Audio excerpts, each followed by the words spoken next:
betapa dalamnya, betapa lebarnya kasih setiamu.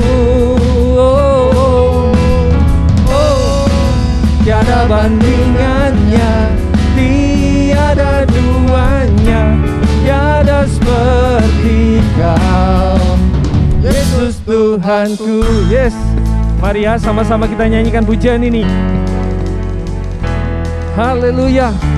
Kau begitu mengasihi kami Tuhan, begitu besar kasih-Mu, begitu besar kasih telah tercurah bagi dunia.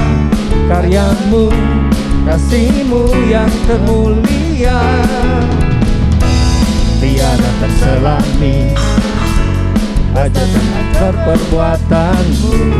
Kau beri hidup-Mu bagi diriku, tiada yang seperti-Mu. Kau berkuasa selamanya, puji Kau selalu. Sama-sama katakan, betapa dalamnya, betapa lebarnya kasih setiamu. Tiada bandingannya, tiada duanya, tiada seperti Kau, Yesus Tuhanku. Haleluya. Sekali lagi ya, kita nyanyikan pujian ini. Haleluya. Terima kasih Tuhan, kasih-Mu begitu besar. Sama-sama naikkan pujian. Begitu besar kasih telah tercurah bagi dunia. Kasih-Mu, karya-Mu yang termulia, tiada terselami besar dan ajaib perbuatan-Mu. Kau beri hidup-Mu bagi diriku, tiada yang seperti-Mu. Kau berkuasa selamanya, ku puji Kau selalu. Sama-sama. Betapa dalamnya, betapa lebarnya kasih setiamu. Tiada bandingannya, tiada duanya, tiada seperti Kau. Betapa dalamnya, betapa lebarnya kasih setiamu. Tiada bandingannya, tiada duanya, tiada seperti Kau, tiada seperti Kau, Yesus. Amin. Tiada seperti Kau, Yesus Tuhanku. Haleluya. Semuanya bersorak-sorai bagi Tuhan.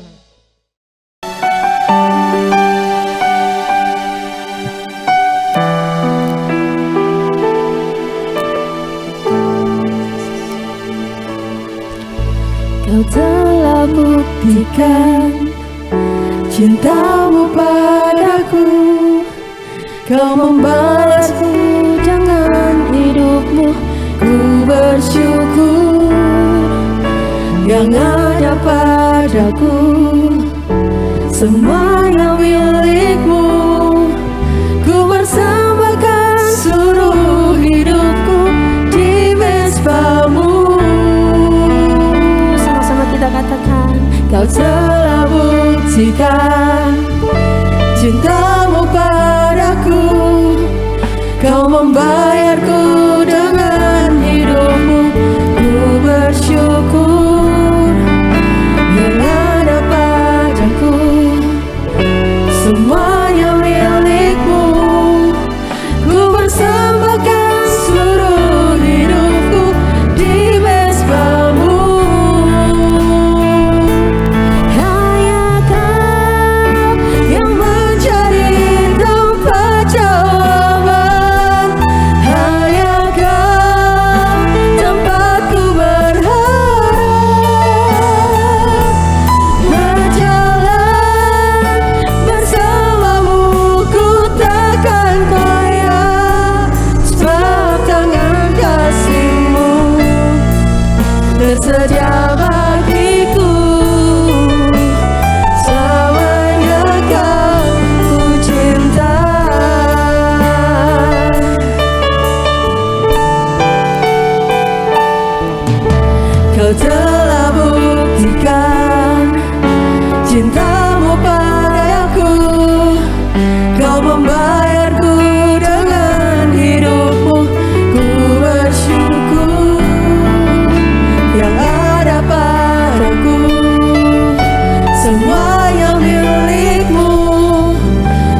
Jesus is his name. Oh, J-E-S-U-S, J-E-S-U-S, J-E-S-U-S, and Jesus is his name. Oh.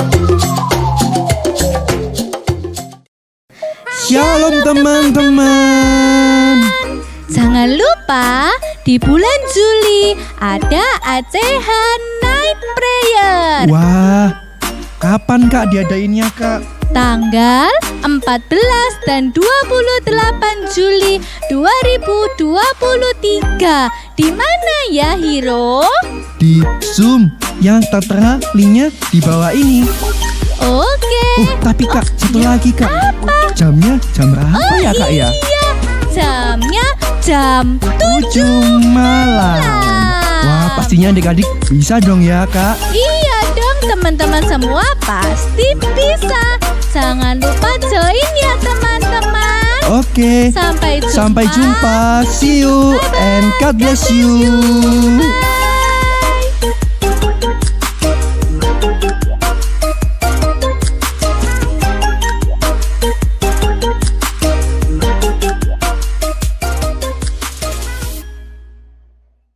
Shalom adik-adik, kita akan belajar hari ini yaitu satu topik tentang jangan mengikuti yang jahat. Tapi sebelum kita belajar firman Tuhan, kita berdoa dulu Bapak. Adik-adik, Tuhan Yesus, terima kasih buat kesempatan hari ini. Kami dapat belajar kembali satu firman-Mu Tuhan. Biar Engkau mengurapi hamba-Mu yang akan menyampaikan kebenaran firman-Mu. Juga semua yang mendengar, Tuhan tolong biarlah firman ini tidak berlalu dengan sia-sia, tetapi menjadi benih iman di dalam kehidupan kami. Terima kasih Bapa dalam sorga, terima kasih buat kesempatan ini. Di dalam nama Tuhan Yesus kami berdoa dan mengucap syukur. Amin. Nah, Adik-adik, kita akan belajar yaitu satu topik yang menarik, yaitu jangan mengikuti yang jahat. Kita baca ayat firman Tuhannya yaitu di dalam 3 Yohanes pasal 1 ayat 11. Demikian firman Tuhan.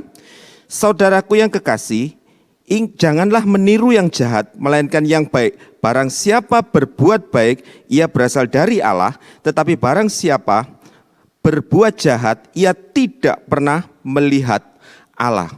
Di sini Tuhan mengajarkan kepada kita, yaitu supaya kita mengikuti yang baik. Jangan mengikuti apa yang jahat. Bahkan di dalam firman Tuhan kita baca sama-sama, yaitu firman ini bukan cuma untuk adik-adik atau siapa yang mendengar, tetapi juga untuk juga yang menyampaikan. Firman ini luar biasa, yaitu kita baca di dalam Ulangan pasal yang ke-30, ayat yang ke-15. Ulangan pasal yang ke-30, ayat yang ke-15. Demikian firman Tuhan. Ulangan 30 ayat 15. Ingatlah, aku menghadapkan kepadamu pada hari ini. Perhatikan adik-adik. Ingatlah, aku menghadapkan kepadamu pada hari ini. Bukan besok, tetapi hari ini. Yaitu kehidupan dan keberuntungan, kematian dan kecelakaan. Jadi Tuhan hari ini membuat atau memerintahkan kepada kita, yaitu untuk memilih mana yang mau kita ikuti. Apakah kehidupan atau kepada kematian? Apakah kita mau ikut yang baik atau kita mau ikut yang jahat? Seringkali ya, dari pasti bilang di dalam hati, enggak kok aku enggak pernah mau ngikuti yang jahat. Kalau aku diperintah yang jahat pasti aku enggak mau. Tetapi berapa kali tanpa kita sadari adik-adik, kita selalu menuruti apa yang jahat. Karena pada dasarnya manusia itu lebih menyukai kepada kegelapan. Karena itu kita harus berhati-hati. Siapa yang akan menjadi teladan, siapa yang akan menjadi contoh panutan yang akan kita ikuti. Demikian juga siapa yang menjadi panutan atau teladan. Apakah daging ini atau kesukaan dunia ini, ataukah roh, yaitu Roh Kudus, di mana kita mau taat dipimpin oleh Roh Kudus. Kita akan lihat siapa yang menjadi teladan, siapa yang akan menjadi panutan kita, sehingga kita ikuti jalannya. Nah, kita lihat dari kata arti teladan lebih dahulu. Teladan atau tupos atau figur, itu artinya apa? Suatu pola atau patokan yang mempengaruhi kita. Jadi suatu pola, patokan atau figur atau seseorang, itu yang mempengaruhi kita. Baik tubuh jasmani kita, baik jiwa kita. Jiwa itu meliputi apa, Adik? Meliputi pola pikir, gaya hidup, dan mindset. juga roh kita, yaitu pribadi kita. Jadi suatu pola atau patokan yang mempengaruhi kita, baik tubuh, jiwa, dan roh. Di dalam kita mengikuti suatu aturan atau mengikuti suatu teladan, ada beberapa hal mungkin yang kita ikuti baru sampai ke tingkat fisik atau jasmani. Tetapi kadang-kadang lebih jauh lagi, kita kadang-kadang ikut tanpa kita sadari itu kepada sampai tingkat jiwa, pola pikir, gaya hidup, mindset, cara pandang, itu penting sekali. Karena apa adik-adik? Kadang-kadang kalau kita punya pola pikir yang salah, itu akan menjerumuskan kita kepada berbagai macam kesukaran di dalam kehidupan kita. Berapa banyak anak-anak muda, kadang-kadang masih kecil, dia terlibat dengan berbagai macam kesulitan, kesukaran, bahkan membuat susah orang tuanya hanya karena salah cara berpikir atau cara pandangnya.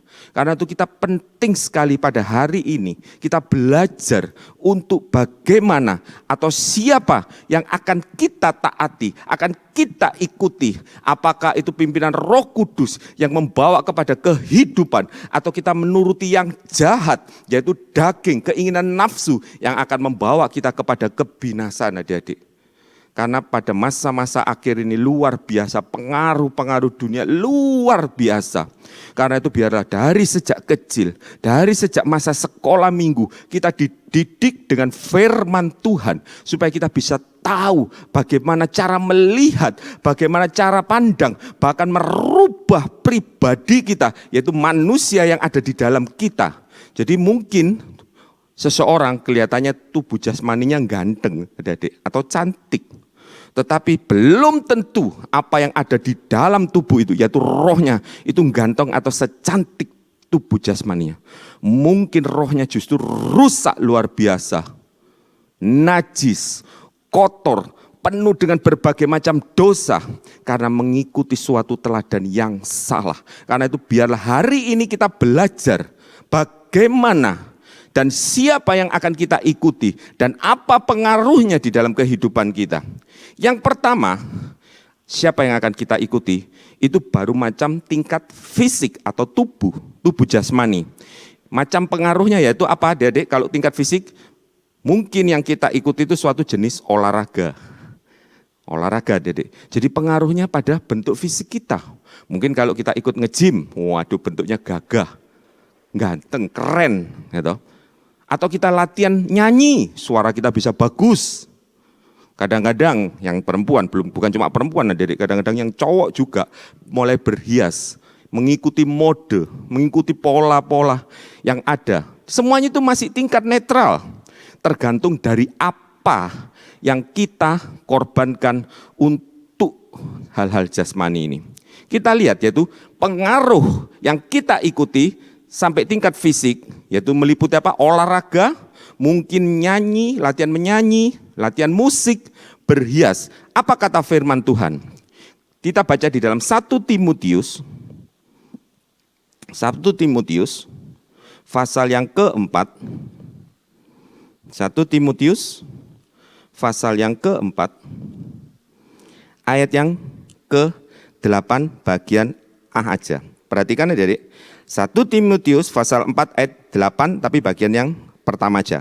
Latihan badani terbatas gunanya. Kemudian kita lihat di dalam 1 Petrus pasal 3. 1 Petrus pasal 3 ayat yang ketiga. Perhiasanmu janganlah secara lahiriah. Mungkin disebutkan seperti ini, yaitu dengan mengepang-epang rambut, memakai perhiasan emas, atau dengan mengenakan pakaian yang indah-indah. Jadi firman Tuhan mengatakan apa? Kita boleh mengikuti suatu mungkin tren mode secukupnya, tetapi jangan berlebihan. Karena dikatakan apa? Latihan badani itu terbatas. Apa berarti tidak olahraga? Boleh, justru Tuhan anjurkan supaya kita menjaga tubuh yang Tuhan berikan ini. Tetapi secukupnya, adik-adik. Berapa banyak kadang-kadang anak muda, apalagi kalau sudah mulai SMP, menginjak mulai SMA, wah banyak yang ikut nge-gym. Om dulu juga ikut nge-gym. Jadi kadang-kadang habis waktu untuk nge-gym, pagi nge-gym, pulang sekolah nge-gym. Bahkan untuk apa? Untuk angkatan, misalnya angkatan beratnya barbel. Kamu bisa ngangkat berapa? 25. Kamu berapa? 30. Jadi bersaing 30 kilo. Hebat. 60, kemudian ditingkatkan lagi. Sehingga apa yang kita lakukan? Kita habiskan waktu kita hanya untuk hal-hal jasmani ini. Merawat diri kita. Apa enggak boleh? Boleh. Tetapi seperti yang tadi Om katakan, secukupnya. Jangan sampai kita mengorbankan hal-hal yang lain. Terutama hal-hal yang penting untuk rohani kita. Untuk olahraga secukupnya, kita menjaga diri, mau ngikut nge-gym boleh, enggak apa-apa. Supaya penampilan kita cukup gagah, boleh. Tetapi jangan sampai berlebihan. Karena itu akan membuat hidup kita, waktu kita terbuang sia-sia. Karena banyak hal yang masih harus dilakukan selain daripada nge-gym, selain daripada berhias, selain daripada melihat mode-mode pakaian. Kadang-kadang bukan cuma cewek, kadang-kadang yang cowok juga nge-search Google sampai habis waktu. Ini mode pakaian yang bagaimana yang lagi tren ya. Sehingga tanpa sadar, waktu kita habiskan berjam-jam hanya untuk search Google untuk mengikuti mode. Selama hal itu masih baik dan tidak buang waktu, itu masih netral adik-adik. Tetapi kalau habis waktumu hanya untuk hal-hal itu yang membawa kita, menyeret kita kepada yang hal-hal yang jahat. Karena apa? Buang waktu sia-sia. Padahal di dalam Efesus pasal 5 ayat 17-18 Tuhan katakan apa? Pergunakanlah waktu yang ada. Pakai waktu yang ada. Karena waktu-waktu ini adalah jahat. Jadi apa yang kita ikuti yaitu dalam tingkat jasmani itu masih hal netral. Asal jangan kita buang waktu percuma. Hal-hal itu hanya berpengaruh pada penampilan fisik adik-adik. Tetapi nanti untuk berikutnya adik-adik, apalagi kalau sudah mulai tua. Enggak bisa terus ada yang sampai tua itu ototnya masih gede. Om pernah lihat, bangga. Tapi nanti kalau sudah habis waktunya, dikubur, terus orang lihat ototnya, ya enggak bisa. Lama-lama ototnya jadi apa? Tulang belulang. Karena itu jangan sampai pengaruh di dalam fisik ini mempengaruhi waktu yang kita pergunakan sehingga kita membuang hal-hal yang lebih baik yaitu rencana Allah di dalam kehidupan kita. Karena itu firman Tuhan katakan pagi hari ini yaitu jangan sampai kita buang waktu dengan percuma. Jangan ikuti yang jahat, tetapi ikutilah teladan yang baik. Berhias secukupnya, olahraga secukupnya. Tetapi pakailah semua itu untuk memuliakan nama Tuhan. Jadi yang pertama yaitu teladan atau pengaruh itu menyeret kita dalam hal jasmani. Tetapi itu masih dalam hal netral. Yang kedua ini lebih berbahaya lagi adik-adik. Yaitu berpengaruh pada jiwa kita. Berpengaruh pada jiwa yang bagaimana Om? Berpengaruh pada jiwa itu pola pikir kita. Bagaimana kita berpikir. Nanti Om akan ceritakan. Kadang-kadang permainan-permainan yang kelihatannya netral itu bisa mempengaruhi sampai kepada anak-anak cara berpikir bahkan cara berkata-katanya. Om sampai kadang-kadang kaget. Karena itu kita perhatikan. Hati-hati siapa yang kita turuti, siapa yang kita ikuti. Tanpa sengaja iblis itu bukan terus langsung berwujud seperti iblis, mengerikan. Tidak. Dia bisa berwujud mungkin menjadi apa? Game atau permainan yang menarik, gambar-gambar yang menarik, musik-musik yang indah kelihatannya. Tetapi tanpa sadar dia mulai mempengaruhi cara pikir kita, bagaimana cara pandang kita, bagaimana gaya hidup kita. Jadi untuk hal-hal yang mempengaruhi jiwa yang meliputi pendidikan. Pendidikan ini penting. Penting karena apa? Pendidikan itu dimulai sejak dini, yaitu mulai dari tingkat keluarga, dari adik-adik di dalam keluarga. Ini keluarga itu mendidik, baik papa, mama, kakak, adik, nenek, kakek. Itu mempengaruhi kita, bagaimana cara kita berpikir, bagaimana cara kita memandang, bagaimana gaya hidup, bagaimana cara ngomong. Kalau di dalam keluarga itu, adik-adik, ya toh? Ngomongnya seenaknya sendiri, mungkin sama mamanya maaf bicara, koniku gimana ma? Mamanya dikon-konkan, Lu kan biasa om. Tidak adik, kita harus hormat, sopan ngomong sama orang tua dan orang yang lebih tua. Kalau kita dari rumah aja ngomongnya seenaknya sendiri adik-adik, itu akan terus kita ikuti pola itu sampai kepada sosial. Ngomong sama orang seenaknya, aku ini ya gini nih. Cara ngomongku ya gini, di rumah ya gini nih om. Seperti ini, tidak. Kita harus belajar seperti Kristus, berbicara secara lemah lembut. Secara lemah lembut itu bukan berarti lemah gemula, adik. Kalau ngomong mungkin seperti seseorang di Jawa Tengah itu kalau ngomong halus gitu. Tetapi pada hatinya keras. Tidak seperti itu. Tetapi biarlah kita hati-hati di dalam cara berbicara kita. Biarlah keluarga adalah suatu organisasi yang terkecil untuk memberikan pendidikan sejak dini.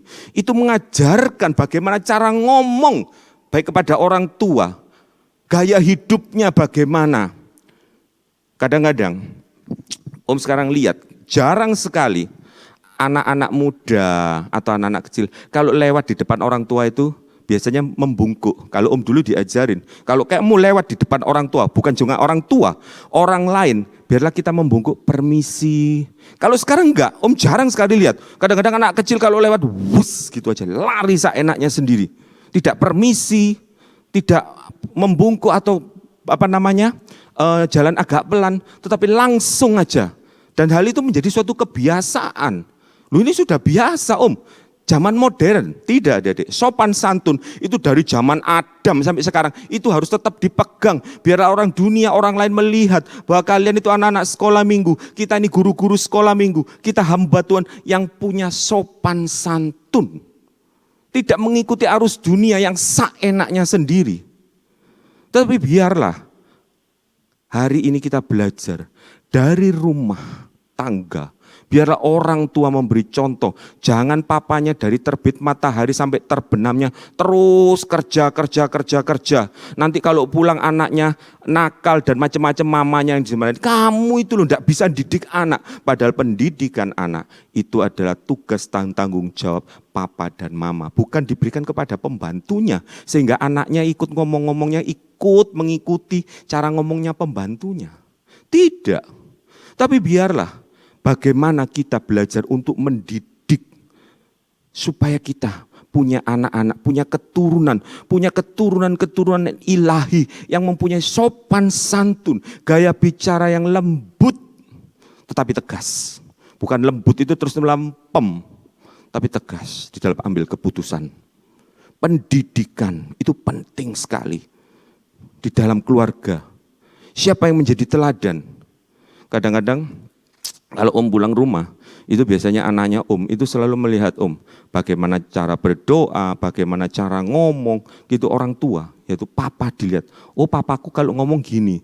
Jadi nanti kalau dia ngomong seperti ini, ya jangan kaget misalnya.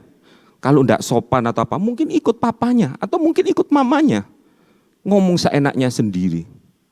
Tetapi orang tua harus memberi teladan. Dan adik-adik pun kalau sebagai kakak juga harus memberikan teladan kepada adik-adik yang lebih kecil. Itu mendidik. Sehingga kita bisa menjadi teladan, panutan yang bisa diikuti pengaruhnya oleh orang-orang sekitar kita. Baik pendidikan, permainannya juga sangat berbahaya adik-adik. Kadang-kadang orang tua tidak mengontrol pada permainan game apa yang dimainkan oleh anak-anaknya. Mungkin ada salah satu game yang om akan sebutkan yaitu mungkin kayak seperti stick war. Stick war itu lucu kelihatannya, gambarnya itu kurus-kurus gitu, kepalanya bulat, kurus gitu ya tuh. Gitu. Kalau om dulu gambar ya seperti itu, stick war itu wah kurus. Tetapi pada waktu kita lihat, makin om perhatikan, permainan ini jahat sekali. Bagaimana membunuh orang, menusuk orang, memukul orang seenaknya. Dan itu akan berpengaruh bagi anak-anak yang memainkannya. Jadi jangan kaget, kadang-kadang om kaget. Ada anak ya di kelas kecil padahal. Ngomong kalau marah gitu, nanti ini tak bunuh, tak pisau aja, tak pakai pisau. Kaget, anak kecil kok bisa sampai seperti itu? Dari mana? Permainan. Itu yang menjadi teladannya. Apa yang isinya di dalam permainan itu menjadi teladan yang diikuti. Kita berikutnya akan belajar tentang pergaulan. Pergaulan itu. Jadi permainan itu juga merupakan teman pergaulan buat anak-anak. Pergaulan yang tidak kelihatan. Hati-hati, apa yang akan diikuti anak. Anak-anak kecil dia tidak bisa memilih. Dia tidak bisa memfilter. Kadang-kadang, biarlah anak-anak sekolah minggu belajar. Dia bisa memilih dari saat ini. Seperti dikatakan Ulangan 30 ayat 15. Hari ini aku memberikan pilihan kepadamu. Apa yang kamu pilih? Apa yang akan kamu turuti? Berkat atau kutuk? Kehidupan atau kematian? Loh om, aku kan masih kecil, pupuk bawang. Tidak ada pupuk bawang. Adik, dari kecil kita harus bisa memilih. Karena kita sudah diajar di dalam sekolah minggu. Bagaimana memilih yang baik, yang sesuai dengan firman Tuhan. Baik di dalam permainan-permainan. Hati-hati, kelihatannya lucu permainan itu. Kadang-kadang tanpa sadar terlontar, tak bunuh kamu kadang-kadang. Keluar dari mulut anak-anak. Berbahaya sekali. Karena itu perhatikan apa yang kita mainkan adik-adik. Itu akan mempengaruhi kejiwaan kamu, cara pikir kamu, cara ngomong kamu. Om seringkali ngomong, kepingin tanya-tanya, yaitu kepada gamer-gamer terutama. Gamer loh ya, bukan cuma bermain tapi benar-benar gamer. Dia itu bermain seperti kecanduan. Om cuma tanya, apakah permainan ini kira-kira mempengaruhi cara kamu ngomong dan macam-macam? Mereka sempat terhenti sejenak. Om sempat punya seorang kenalan, yaitu anak sekitar SMA. Dia gamer. Om cuma tanya, kamu suka main ini ya? Iya. Sering, wah terus om, setiap hari katanya. Oke. Dia termasuk gamer. Kemudian tanya, gimana? Apakah permainan ini hanya sebatas permainan aja, ataukah ini berpengaruh pada pola pikirmu? Dia jujur jawab, gimana ya? Boleh aku jawab jujur? Boleh. Juga mempengaruhi cara berpikirku, bagaimana cara pandangku. Oh gitu. Kadang-kadang terucap di dalam omonganku. Oh, beberapa gamer-gamer om tanya semua. Om kepingin tahu, om itu dalam tanda kutip kepo. Terutama untuk hal-hal seperti itu. Kepo tanya gimana. Ternyata mereka mempengaruhi pola pikir, cara pandang mereka. Gaya hidupnya. Kalau dulu jalannya mungkin setelah mungkin lihat COC, mungkin Clash of Clans atau macam-macam permainan. Wah jalannya sekarang jadi digagah-gagahkan gini. Aku ini sekarang pemberani. Karena apa? Karena game itu mengajar dia dan dia ikuti apa yang diajarkan oleh game itu. Dan itu akan membawa kepada celaka. Kadang-kadang street fighter. Waduh. Dulu penakut, sekarang setelah melihat street fighter langsung, wah gayanya langsung diginikan. Seperti itu akhirnya terlibat perkelahian di jalan. Gara-gara game. Karena itu perhatikan adik-adik. Perhatikan juga om sebagai guru-guru sekolah minggu. Perlu diperhatikan apa yang diajarkan oleh permainan-permainan itu. Sehingga anak-anak tidak diseret ke dalam apa yang diinginkan oleh pencipta game itu. Perhatikan. Bukan game, pencipta game itu atau programmernya itu bukan cuma sekedar mungkin hanya untuk supaya dapat uang atau keuntungan. Tetapi kadang-kadang ada satu maksud yang mereka memang rencanakan. Yaitu untuk merusak generasi muda dengan melalui permainan-permainan itu. Memang ada rencana, jadi mereka sudah rancangkan permainan yang bisa merusak pola pikir, cara pandang mereka. Karena itu perhatikan adik-adik. Jangan sampai tokoh-tokoh atau teladan atau figur ini menyeret kita sampai ke dalam jiwa kita. Itu juga termasuk rekreasi. Rekreasi yang netral boleh. Misalnya ke gunung atau kemana boleh. Baik, tetapi jangan sampai rekreasi itu merusak. Kadang-kadang adik-adik, tontonan itu juga bisa menjadi rekreasi. Bacaan itu juga bisa menjadi rekreasi kita. Hati-hati dengan bacaan-bacaan, novel-novel, komik-komik yang kita baca. Itu mempengaruhi jiwa kita, cara pandang kita, gaya hidup kita, termasuk musik yang kita dengarkan. Musik ini bisa netral, tapi bisa mempengaruhi jiwa kita. Bahkan bisa mempengaruhi sampai tingkat yang ketiga, yaitu roh kita. Karena itu apa kata firman Tuhan di dalam menyikapi tentang pengaruh yang akan diikuti oleh adik-adik ini dalam tingkat jiwa. Kita baca yaitu di dalam Amsal pasal 27. Amsal pasal yang ke-27. ayat yang ke-7. Amsal 27 ayat 7. Orang yang kenyang menginjak-injak madu, tetapi bagi orang yang lapar, segala yang pahit dirasakan manis. Apa artinya? Orang yang kenyang dari sejak kecil diajar, dididik dengan sopan santun yang baik, dididik dengan kebenaran firman Tuhan, maka hatinya itu kenyang. Sehingga kalau ada pengaruh-pengaruh dunia, dia bisa menolak. Barusan ponanya Om dari gereja lain sih, itu baptisan, dan baptisan yang dia ikuti itu bukan karena pengaruh papa mamanya atau pendetanya, tidak. Dari hatinya dia ingin ikut baptisan. Pada waktu itu sengaja sama mamanya Om ditanyain, kamu kenapa kok baptisan? Karena aku percaya Tuhan Yesus. Digoda sama mamanya Om. Kamu kok percaya sama Tuhan Yesus? Tuhan Yesus lu enggak ketok. Kok percaya? Betul. Mamanya Om dijawab sama ponanya Om masih kecil. Betul, aku tidak bisa melihat Tuhan, tetapi aku bisa merasakan kehadirannya. Mamanya Om langsung nangis. Tuhan, berapa banyak anak Tuhan yang sudah puluhan tahun ikut gereja bahkan pelayanan, tidak bisa merasakan kehadiran Tuhan di dalam kehidupannya. Tetapi seorang anak kecil ini, dia bisa merasakan kehadiran Tuhan. Bahkan berani mengambil keputusan untuk dibaptiskan. Bahkan sebelum baptisan dia sudah menyanyikan sekali Yesus tetap Yesus. Bahkan pada waktu baptisan dia juga dinyanyikan lagu itu. Sampai dia senang sekali, sukacita. Dan anehnya adik-adik, lucu sekali. Walaupun dia dari gereja lain. Tetapi kalau Bible study di tempat kita ini, jam 5 dia sudah duduk di depan TV. Kalau dulu sebelum baptisan duduk di depan TV, tapi karena Bible study kan cukup lama ya toh, usrek kayak dari duduk, mulai ndelosor, mulai tidur, mulai waduh macam-macam. Sekarang adik-adik, 2 jam itu dia duduk di depan TV tidak bergeming sambil memperhatikan kebenaran firman Tuhan. Padahal Bible study itu susah, seperti itu.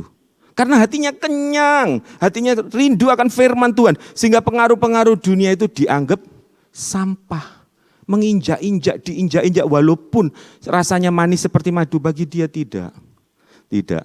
Firman Tuhan dan sekali Yesus tetap Yesus. Karena itu perhatikan orang tua, guru-guru sekolah minggu. Juga kalian adik-adik, anak-anak sekolah minggu. Biarlah hatimu terus diisi dengan firman Tuhan. Biar hatimu penuh dengan kebenaran firman Tuhan. Sehingga jiwamu dikenyangkan.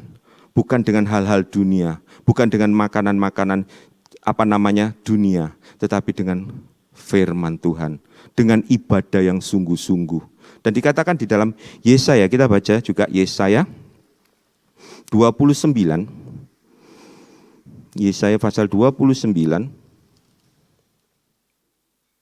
Yesaya pasal yang ke-29 ayat yang ke-8. Yesaya 29 ayat yang ke-8. Seumpama seorang yang lapar bermimpi ia sedang makan, pada waktu terjaga perutnya masih kosong, atau seumpama seorang yang haus bermimpi ia sedang minum, pada waktu terjaga sesungguhnya ia masih lelah, kerongkongannya masih dahaga. Apa artinya ini?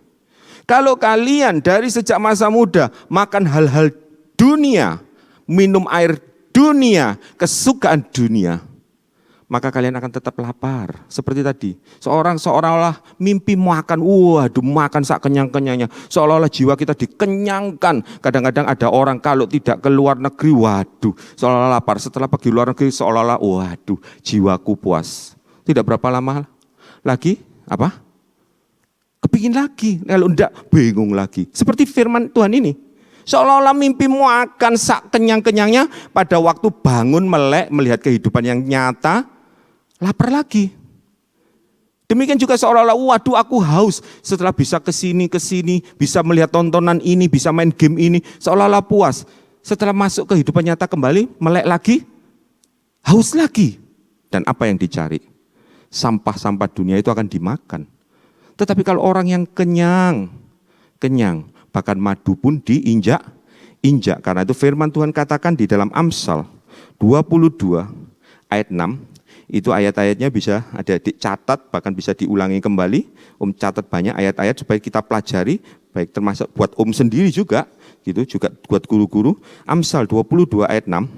Didiklah, pendidikan ini penting untuk sampai tingkat kejiwaan kita, didiklah orang muda menurut jalannya yang patut, maka pada masa tuanya pun ia tidak akan menyimpang daripada jalan itu. Kalau orang muda itu dididik dengan benar, bahkan orang muda yang bebal itu diberi tongkat didikan, maka bebal itu lebih daripada bodoh, adik-adik.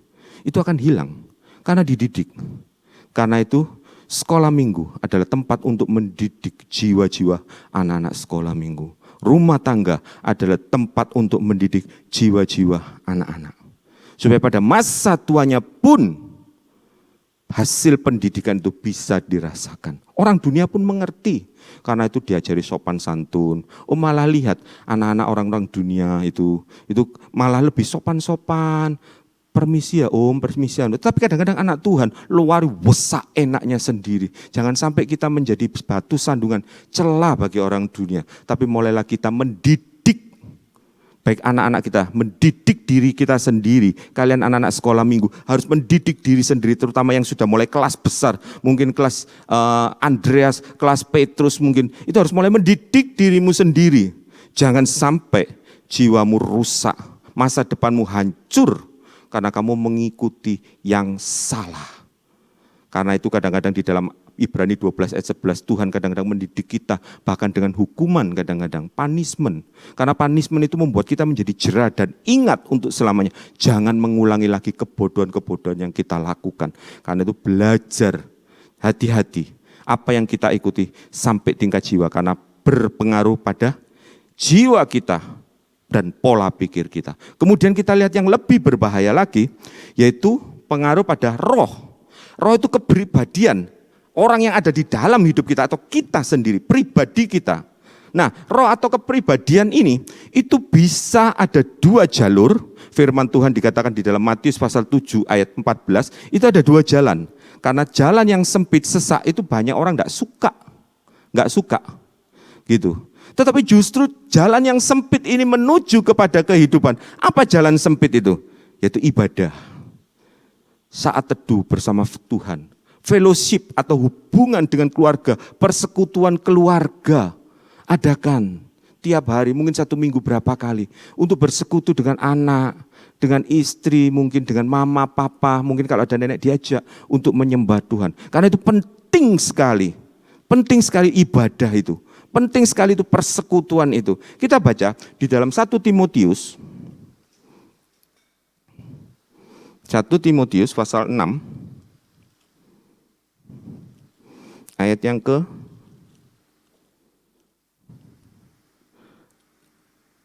6. 1 Timotius pasal 6 ayat 6 dikatakan, memang ibadah itu kalau disertai rasa cukup memberi keuntungan yang besar. Belajar dari kecil untuk bisa menikmati kehadiran Tuhan di dalam setiap ibadah yang kita lakukan. Pada saat memuji Tuhan, Om selalu memberi contoh kepada anaknya. Memuji Tuhan itu jangan jaim. Kalau perlu lompat-lompat. Karena Tuhan itu senang sekali kalau melihat anak-anaknya bersuka cita. Berapa minggu yang lalu firman yang dibawakan oleh Om Ishak Surya itu, kalau kita bersuka cita di hadapan Tuhan, seolah-olah Tuhan kamu berkati. Luar biasa. Mana bisa kita memberkati Tuhan, tetapi dengan rasa sukacitamu, ucapan syukurmu, kamu memberkati Tuhan. Dan kalau kamu bisa memberkati Tuhan, apa yang akan yang terjadi dalam kehidupan kita? Tuhan disukakan hatinya. Maka berkat perlindungan masa depan itu sungguh ada di dalam kehidupanmu. Dari sejak masa mudamu.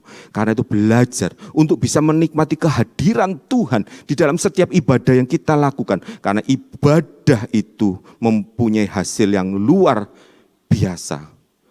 Selain ibadah, di dalam ibadah itu ada firman Tuhan. Pada saat mendengarkan firman Tuhan, jangan ngomong sendiri.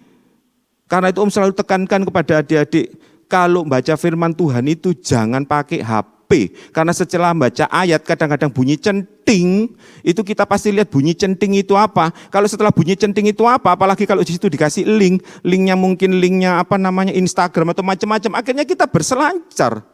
Waktu terbuang. Padahal firman Tuhan katakan apa? Mazmur 119 ayat 105. Firman-Mu itu pelita bagi kakiku dan terang bagi jalanku. Ayat yang ke-92 dikatakan apa? Kalau bukan karena firman-Mu, telah lama aku kandas dalam kesusahanku. Kan itu belajar dan belajar. Di dalam ibadah ada doa. Karena firman Tuhan dikatakan apa? Di dalam Markus pasal 14 ayat 38. Roh memang penurut, tetapi tubuh ini lemah. Karena itu berdoa dan berjagalah. Jangan sampai kita menuruti tarikan dari daging ini, tarikan dari nafsu ini. Dari kecil belajar untuk bisa menikmati kehadiran Tuhan di dalam setiap ibadah yang kita lakukan. Maka itu akan membentuk pribadi, yaitu rohmu semakin kuat dan semakin kuat. Seperti dikatakan di dalam Mazmur pasal 80. Seperti orang yang berjalan terus makin lama makin kuat hendak menghadap Allah di Sion. Bukan makin lemes, makin loyo, akhirnya makin males dan akhirnya keluar menuju kepada kebinasaan. Tapi belajar, kita ikuti nasihat firman Tuhan. Hati-hati dengan tarikan-tarikan yang berbahaya. Olahraga seperti tadi, itu berpengaruh pada tingkat fisik aja. Tetapi juga bisa berpengaruh pada rohmu. Karena Om dulu juga pernah ikut bela diri, juga belajar pernafasan. Itu kalau sudah masuk ke dalam bela diri yang tingkat lebih lanjut, segala gerakan-gerakan itu adalah gerakan penyembahan. Segala pelajaran pernafasan itu adalah pelajaran pernafasan Qi. Qi itu dalam artinya pernafasan yang didasarkan pada ajaran agama lain, kepercayaan lain. Berapa banyak anak-anak Tuhan bodoh, ikut-ikut olahraga yang wah kakinya bisa sendakep, terus bisa menenangkan diri, seolah-olah bisa tenang, itu dibodohi. Iblis bisa memberikan sejahtera palsu seperti tadi. Seolah-olah hausnya, waduh minum sepuas-puasnya. Pada waktu melek tetap apa? Haus. Hati-hati dengan olahraga pernafasan. Tidak usah sebutkan olahraga apa itu, pasti kalian tahu. Ikut, waduh enak gerakannya bisa mungkin ada yang gerakan seperti ini pelan-pelan. Waduh orang-orang tua biasanya senang, emak-emak engkongkong. Kadang-kadang ada mama-mama, kadang-kadang adik-adik juga ikut, waduh berdiri di atas satu kaki sambil gini. Waduh dipikir bagus itu. Itu adalah kamu mengadakan hubungan dengan roh jahat. Kamu mulai masuk ke dalam hal-hal yang spiritual. Dan itu akan mempengaruhi kepribadianmu. Karena itu hari ini kita belajar hati-hati. Siapa yang menjadi tokoh dan panutan kita. Biarlah Roh Kudus yang menjadi panutan kita. Kristus menjadi teladan kita. Kita ikuti jalannya. Seperti Demetrius tadi dikatakan apa? Demetrius itu mengikuti Yohanes sehingga kehidupannya itu bisa dilihat oleh semua orang. Firman Tuhan di dalam 2 Korintus pasal 3 ayat 2 itu dikatakan apa? Biarlah kamu itu sebagai suratan yang terbuka yang dapat dibaca oleh semua orang. Kemudian kita lihat pengaruh dan teladan yang diikuti, siapa yang diikuti itu penting sekali. Seperti contoh ini, Timotius mencontoh Paulus. Di dalam 1 Timotius pasal 1 ayat 18 Paulus katakan, ikutilah teladanku. Juga di dalam keluarga, Timotius mengikuti iman dari neneknya. Perhatikan untuk emak-emak engkong-engkong, bukan aku emak engkong tidak didik, katanya salah. Gitu. Kadang-kadang emak-emak engkong-engkong, kadang-kadang kalau didik itu memanjakan. Jangan. Tapi biarlah kita mewariskan iman kepada cucu kita. Biarlah orang tua mewariskan iman kepada cucunya. Juga kakak-kakak mewariskan iman kepada adik-adiknya. Seperti dikatakan di dalam 2 Timotius pasal 1 ayat 5. Iman yang dari Lois turun kepada Enike, turun kepada Timotius. Jangan menyontoh yang jahat. Nanti kita berikutnya akan belajar tentang pergaulan yang jahat. Kalau kita mencontoh mengikuti teladan yang jahat, kita akan rusak dan binasa. Contohnya siapa? Amnon nuruti omongannya Yonadab. Pada waktu ingin saudaranya, akhirnya apa? Dia mati dibunuh. Juga Rehabeam lebih menuruti sahabat-sahabatnya di dalam 1 Raja-Raja pasal 12 ayat 8 sampai 11. Dia mengabaikan omongan orang tuanya, dia ikuti nasihat yang salah. Akibatnya kerajaannya hancur, terpecah menjadi 2. Biarlah kehidupan kita jangan mengikuti yang jahat, karena itu akan merusak masa depan kita, bahkan bisa binasa selama-lamanya. Karena itu adik-adik, biarlah kita belajar firman Tuhan ini, supaya kita ikuti yang baik. Hati-hati yang kamu ikuti, permainanmu, olahragamu, musikmu, dan macam-macam. Jangan ikuti hal-hal yang kelihatannya netral, terutama yang tadi sebutkan, olahraga pernafasan, olahraga bela diri. Sudahlah. Itu semua membawa kamu kepada hal-hal spiritual yang jahat. Oleh karena itu kita belajar Yaitu jangan ikuti teladan sembarangan, tapi biarlah kita punya keputusan yang tegas. Lukas 12 ayat 57, mengambil keputusan yang tegas untuk ikut pimpinan Roh Kudus. Hidup sesuai dengan firman Tuhan. Karena apa firman Tuhan katakan apa? Orang yang salah memilih, dia ikuti yang jahat, itu akan merusak seluruh kehidupannya. Dan rencana Tuhan di dalam kehidupannya rusak. Seperti dikatakan di dalam 1 Raja-Raja pasal 11 ayat 2. Karena itu belajar hari ini, ikuti yang baik, turuti teladan Kristus, jangan ikuti yang jahat. Kalau kita mau ikut pimpinan Roh Kudus, maka masa depan sungguh ada dan kehidupan kekal menanti kita. Tapi kalau kita ikuti pengaruh yang jahat, kerusakan sudah pasti di depanmu dan kebinasaan menanti kehidupan kita selama-lamanya. Puji Tuhan, Tuhan Yesus memberkati. Mari kita berdoa. Bapa dalam sorga, sungguh kami mengucap syukur buat kebenaran firman-Mu Tuhan. Biarlah dari sejak masa muda kami, sejak dari sekolah minggu kami belajar, kami mau dididik dengan firman-Mu.